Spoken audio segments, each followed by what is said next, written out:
네, 안녕하세요. 선생님입니다. 네, 오늘은 벌써 8단원 마지막 시간이에요. 오늘은 정말로 여러분이 제안하는 글을 써보는 시간입니다. 자, 글을 쓰기 전에 지난 시간에 제안하는 글을 쓰는 과정을 알아봤는데, 그리고 주의할 점을 알아봤는데, 다시 한번 살펴볼게요. 자, 제안하는 글에는요, 가장 먼저 문제 상황이 드러나요. 근데 그 문제 상황은 사람들이 정말 그게 문제구나 라고 느낄 수 있게 자세히 써줘야 합니다. 이러이러한 문제가 발생하고 있습니다. 그래서 사람들이 어떤 어려움을 겪는지도 구체적으로 자세하게 써줘야 되고요. 그 문제 상황에 대해서 나의 제안, 나의 생각을 이제 제시를 하는데요. 제안하는 내용을 씁니다. 그런데 제안을 쓸 때 어떻게 문장을 써야 될까요? 그런 문제를 해결하기 위해 저는 뭐뭐뭐를 하면 좋겠습니다. 뭐뭐뭐를 제안합니다. 뭐뭐뭐를 합시다. 이렇게 문장의 끝에 어떤 말을 합시다, 하면 좋겠습니다. 이렇게 표현을 해줘야 됩니다. 그리고 제안하는 내용에 대해서 제안하는 까닭을 쓰는데요. 이 까닭을 참 잘 써줘야 돼요.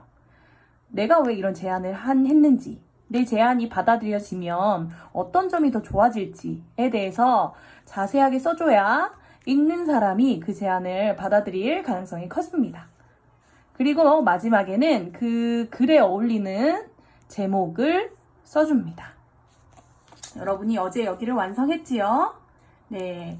이제 계약하면 선생님이 다시 전부 다 확인할 거예요. 선생님 보지 않아도 여러분이 스스로 잘 했으면 좋겠습니다. 자, 오늘 이 시간 공부할 문제는 제안하는 글을 쓰고 발표하기인데 발표는 어렵고요. 제안하는 글을 쓰기까지 할 거예요. 짠! 오늘 수업이 끝나면 여러분 이런 결과물이 나와야 돼요. 자, 이 글은 선생님이 8단원 1차 시를 돌아보면서 여러분한테 알려줬던 글이에요. 여러분 같은 친구가 자기 초등학교에 제안하는 글을 썼습니다. 다시 한번 읽어줄게요. 이제 우리가 제안하는 글을 어떻게 쓰는지에 대해서 다 배우고 났으니까 이 글을 한번 정말 평가해보고 잘 썼는지, 어떤 점을 보완해야 될지, 어떤 점은 또 배워야 할지 한번 생각을 해보면서 들어보세요. 제목, 영산초등학교와 유달교회 사이의 담장에 피어있는 장미를 없앱시다. 영산초등학교와 유달교회 사이의 철제 담장에 장미가 피어 있는데 친구들과 숨바꼭질 등을 하다가 그곳을 종종 지나갑니다. 그곳을 지나가다가 옷이나 피부에 장미가시가 찔리는 경우가 있어서 안전상의 문제가 있습니다. 장미를 없애고 가시가 없는 다른 꽃을 심으면 좋겠습니다. 그러면 학생들이 그곳을 지나가다가 장미가시에 찔리는 일이 없을 것입니다. 철제 담장에 피어있는 장미를 없애고 보다 안전한 학교를 만듭시다. 자, 이 글에 지금 문제 상황이 나와 있나요? 네, 나와 있어요.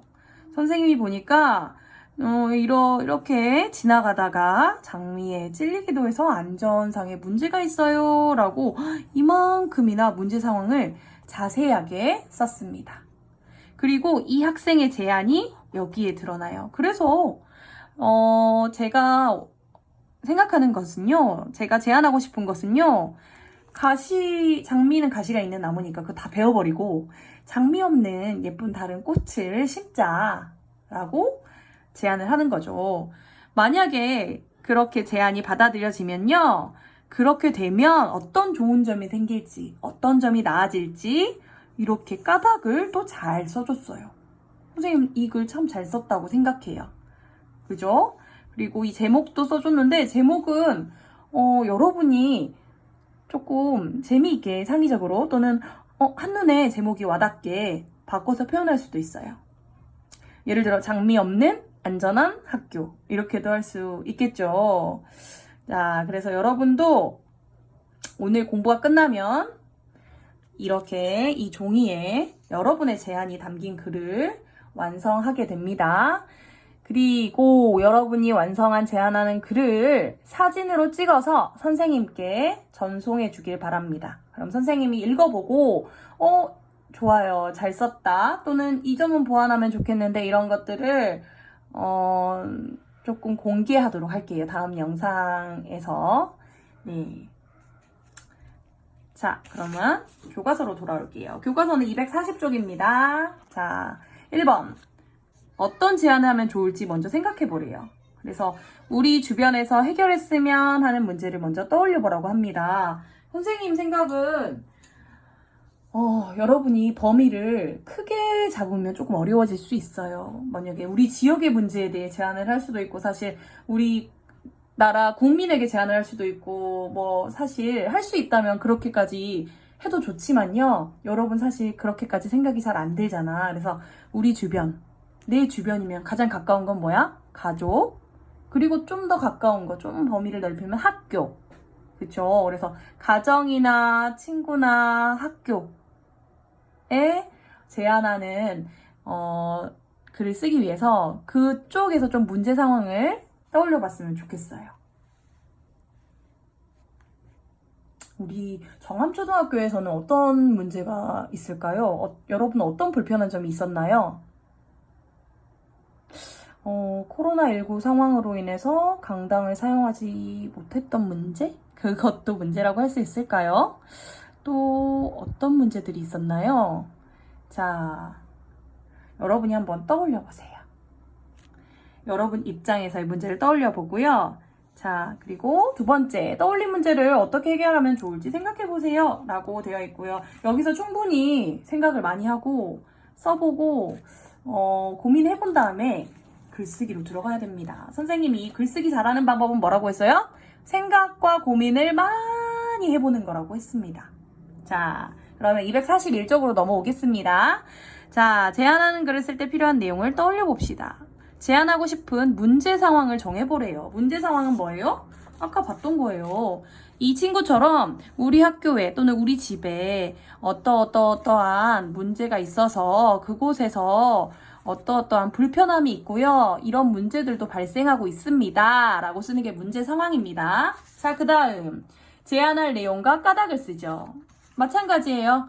여러분 그 문제 상황을 해결하기 위해서 여러분은 어떤 것을 제안할 건가요?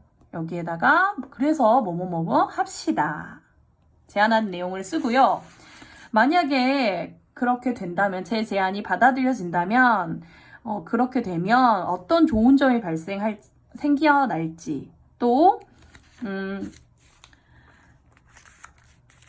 내가 왜 이런 제안을 하는지, 이 제안한 내용에 대해서 까닭을 또 구체적으로 써줘야 됩니다. 이 세 가지를 사실 구체적으로 했다면 글이 한 편의 글이 완성된 거예요. 마지막에는 또 뭘 쓴다고 했죠? 제목을 써줍니다. 그런데 여러분 주의할 점이 있었어요. 여러분 글 쓸 때 이걸 생각하세요. 누가 읽을 것인지 생각 한번 해보는 거예요. 내가 만약에 엄마에게 제안을 하고 싶다 그러면 읽을 사람은 엄마죠. 그 다음에 장소와 위치, 내가 쓴 글을 이제 여러분 이걸 붙여 놓을 거예요. 아니면 직접 전달하거나, 그러면 엄마가 잘 볼 수 있는 냉장고에 붙일 수 있겠죠. 그리고 글씨 크기, 모양, 색깔 뭐 이런 것들도 잘 전달되도록 어떻게 할 건지, 글씨 크기는 어떻게 하고 모양은 어떻게 하고 색깔은 어떻게 표현할 건지 여러분이 한번 계획을 적어보는 거예요. 만약에 학교에 제안을 한다 그럼 읽을 사람, 교장 선생님께 혹시 제안을 하고 싶다 하면 읽을 사람 교장 선생님, 이거를 드릴 장소 붙여놓을 수는 없으니까 교장 선생님 계신 교장실에다가 드릴 거고요. 그래서 글씨 크기는 어떻게 하고 모양은 어떻게 하고 또 색깔은 어떻게 할 건지 계획을 세워본 다음에 여러분이 글을 쓰는데, 선생님은요 여러분 연습장이나 종이에다가 아니면 이 부분에다가 먼저 정말 한 편의 글을 충분히 완성하는 연습을 한 다음에 여기 종이에 옮겨 썼으면 좋겠어요. 왜냐면 이 완성된 글은 누군가에게 전달되거나 누군가에게 보여질 거거든요. 그리고 그 사람이 만약에 이걸 읽어서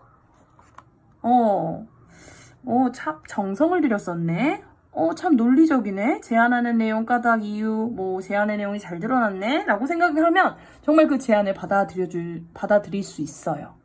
그래서 여러분 이 글을 정말 좀 소중하게 생각하고 이 글이 힘이 있다는 걸 생각하고 여러분이 진지하게 고민하고 생각하고 써서 고치기도 하면서 한 편의 글을 완성했으면 좋겠습니다. 자, 그래서 완성하고 어떻게 한다고요? 찰칵 사진 찍어서 선생님한테 보내주세요. 네, 그러면 여러분의 글을 기다리고 있겠습니다.